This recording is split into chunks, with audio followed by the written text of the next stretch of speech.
तो जिस देश की महंगाई आसमान छू रही है और वह अपने देश को खुद संभाल नहीं पा रहा है, अब उस देश ने भी भारत को औकात दिखाते हुए भारत से पंगा लेना शुरू कर दिया है। आज हम बात कर रहे हैं पाकिस्तान के साथ अच्छे संबंध रखने वाले तुर्की देश की, जिनकी तरफ से हाल ही में भारत के खिलाफ आज तक का सबसे बड़ा फैसला लिया जा चुका है। और हाल ही में खबर निकल कर आ रही है कि तुर्की की तरफ से भारत के लिए डिफेंस हथियारों का जो एक्सपोर्ट है उस पर पूरी तरह से प्रतिबंध लगा दिया गया है और उनकी तरफ से भारत को ब्लैक लिस्ट में डाल दिया गया है। यानी कि भारत के साथ अपने डिफेंस रिलेशंस को पूरी तरह से तोड़ चुके हैं। और यहां पर सोचने वाली बात यह है कि तुर्की ने ऐसा फैसला इसलिए लिया है ताकि वह पाकिस्तान की मदद कर सके।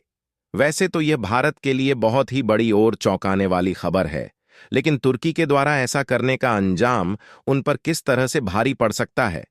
शायद इन्होंने सोचा भी नहीं था। और कुछ महीने भी ढंग से नहीं बीते कि भारत ने तुर्की को इस कारनामे का बहुत बड़ा अंजाम दे दिया है, जिससे इस बार तुर्की की अक्ल ठिकाने लगती हुई नजर आ रही है। पूरी खबर क्या है इस वीडियो में समझते हैं,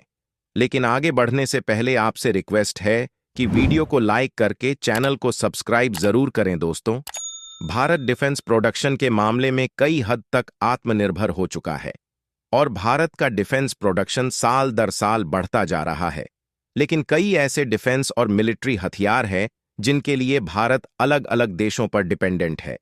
जिसमें से भारत के द्वारा रूस, फ्रांस, अमेरिका, इजराइल के साथ साथ तुर्की जैसे देशों से अलग अलग डिफेंस और मिलिट्री हथियार खरीदे जाते हैं।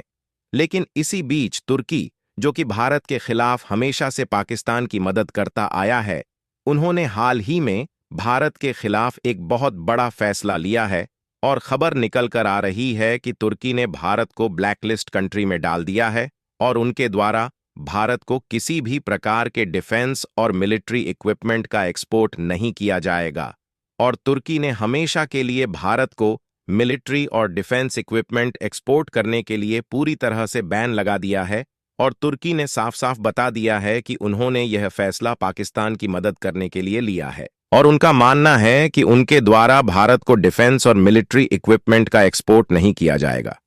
तो इससे पाकिस्तान की सुरक्षा बनी रहेगी। वैसे तो यह भारत के लिए सोचने वाली बात है कि जो देश खुद की देश की महंगाई नहीं कंट्रोल कर पा रहा है और वहां की जनता खाने के लिए तरस रही है,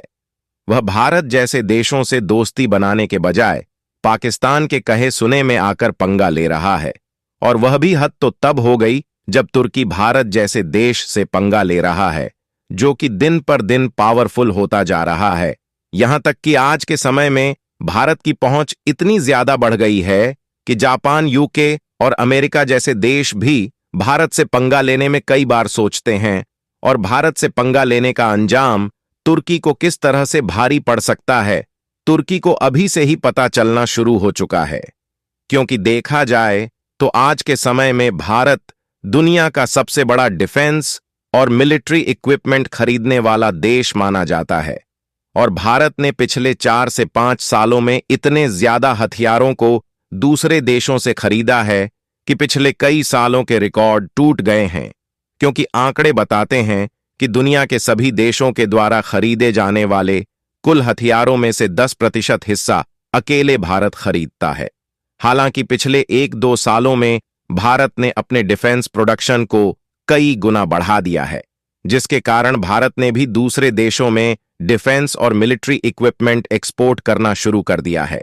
लेकिन आपके लिए यह जानना जरूरी है कि कई डिफेंस और मिलिट्री इक्विपमेंट ऐसे हैं जिनके लिए अभी भी हमें दूसरे देशों के सामने ही हाथ फैलाना पड़ता है, क्योंकि उस तरीके के डिफेंस इक्विपमेंट भारत में इस समय बनाने की टेक्नोलॉजी नहीं है। और भारत की इसी मजबूरी का फायदा तुर्की उठाना चाह रहा है, क्योंकि तुर्की को लग रहा है कि यदि वह भारत को हथियारों की सप्लाई नहीं करेगा तो भारत की डिफेंस पावर कमजोर हो जाएगी। लेकिन तुर्की शायद यह भूल चुका है कि भारत अब पहले की तरह नहीं रह गया, बल्कि भारत ज्यादातर डिफेंस हथियारों को खुद तो प्रोड्यूस कर ही रहा है।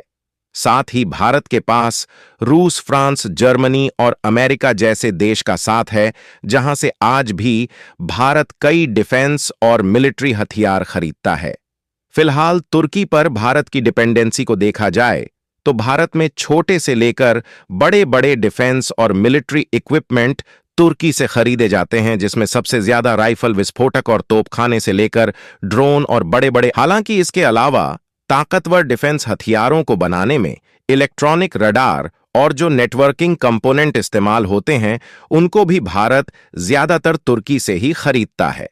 यानी कि एक हिसाब से कहा जा सकता है कि भारत और तुर्की दोनों देशों के बीच डिफेंस और मिलिट्री इक्विपमेंट को लेकर एक काफी अच्छी साझेदारी है। लेकिन जब इसी बीच ये स्टेटमेंट निकल कर आता है कि तुर्की की मिलिट्री और जो डिफेंस एक्सपोर्ट वाली इंडस्ट्रीज है, उन्होंने पाकिस्तान के फेवर में आकर भारत को ब्लैकलिस्ट कंट्री में शामिल कर दिया है और उनकी तरफ से अब भारत को कोई भी मिलिट्री के आर्टिकल्स एक्सपोर्ट नहीं किए जाएंगे। यहां तक इन्होंने खुलकर यह बता दिया है कि भारत दुनिया के टॉप 5 डिफेंस इंपोर्टर कंट्री में आता है और भारत की मार्केट इतनी बड़ी है कि हर साल लगभग $100 बिलियन से भी ज्यादा के डिफेंस प्रोडक्ट इंपोर्ट किए जाते हैं। लेकिन उसके बावजूद भी इनकी फ्रेंडशिप पाकिस्तान के साथ काफी ज्यादा है, इसलिए पाकिस्तान के दुश्मन देश भारत को डिफेंस एक्सपोर्ट के लिए ब्लैकलिस्ट कंट्री में शामिल कर दिए हैं। यहां तक कि इन्होंने इसका भी फैसला ले लिया है कि आने वाले समय में भी उनकी किसी भी डिफेंस प्रोडक्शन कंपनी को अप्रूवल नहीं दिया जाएगा जो कि भारत को डिफेंस प्रोडक्ट एक्सपोर्ट करना चाहती है। और इसके अपोजिट साइड देखा जाए तो तुर्की 5th जनरेशन वाले जो फाइटर जेट बना रहा है, उसमें पाकिस्तान को पार्टनरशिप के रूप में शामिल किया जा रहा है। वैसे तो जब भारत को यह खबर मालूम पड़ती है तो शुरुआत में भारत को भी इससे बहुत बड़ा झटका लगता है कि तुर्की जैसा देश जो खुद की अर्थव्यवस्था नहीं संभाल पा रहा है और वहां की महंगाई आसमान छू रही है, फिर भी वह भारत को धमकियां दे रहा है। लेकिन उनके द्वारा यह फैसला लिए ढंग से कुछ महीने भी नहीं बीते कि भारत ने ऐसी रणनीतियां रची कि तुर्की भारत के सामने झुकने पर मजबूर हो गया। और यह खबर कुछ ही घंटे पहले निकल कर आ रही है कि तुर्की की गवर्नमेंट की तरफ से इस न्यूज को फेक करार दिया जा रहा है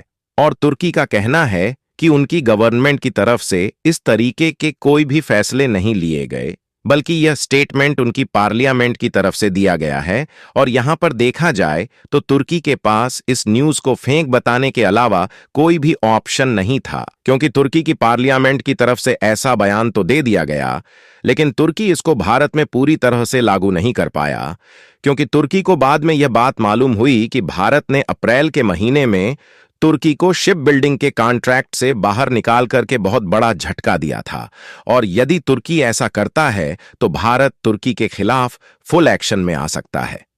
बाकी आपको क्या लगता है कि तुर्की जिस तरह से तेवर दिखाने की कोशिश कर रहा है, उससे भारत को डिफेंस के मामले में अपनी निर्भरता तुर्की से कम करनी चाहिए या फिर नहीं? अपनी राय कमेंट में जरूर बताइए और इस वीडियो को एक लाइक करके अपने मित्रों तक शेयर जरूर करें ताकि उन्हें भी जानकारी मिल सके। इसी तरह और भी नॉलेजेबल वीडियो देखने के लिए चैनल को सब्सक्राइब करके बेल आइकन को ऑल पर जरूर सेलेक्ट करें। जय हिंद।